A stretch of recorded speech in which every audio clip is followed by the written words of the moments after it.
ઇતિહાસ સાક્ષી છે, કોઈ પણ મોટું પરિવર્તન એક રાતમાં નથી આવતું.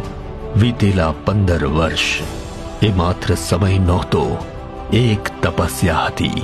સમાજને જગાડવા માટેની એક અવિરત યાત્રા હતી. અપમાનોના ઘૂંટડા પીને, સંઘર્ષની ભઠ્ઠીમાં તપીને અમે આ સમાજની માટીને કેળવી છે. હવે સમય પાકી ગયો છે વ્યસનના અંધકારને ત્યાગ કરવાનો, મર્યાદા અને સંસ્કારો સાથે જીવન જીવવાનો. અમારે હવે લાચારી નહીં, સ્વાભિમાન જોઈએ છે. ક્ષત્રિય વટનું એ જ જૂનું તેજ ફરીથી અમારી આંખોમાં જોઈએ છે.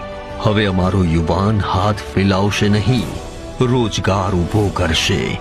હવે તે મજૂરી નહીં, માલિક બનશે. કલમ અને કિતાબ એ જ અમારા નવા હથિયાર છે. અને આ પરિવર્તનનું નામ છે અભ્યુદય. આ માત્ર સંમેલન નથી, આ એક વિચાર ક્રાંતિનો મહાકુંભ છે. પણ આ અભ્યુદયની ચરમસીમા તો હવે છે. આવનારી પેઢીઓ માટે જ્ઞાનનું એક શાશ્વત મંદિર, એક એવું ધામ જ્યાંથી સમાજના ભવિષ્યનું નિર્માણ થશે.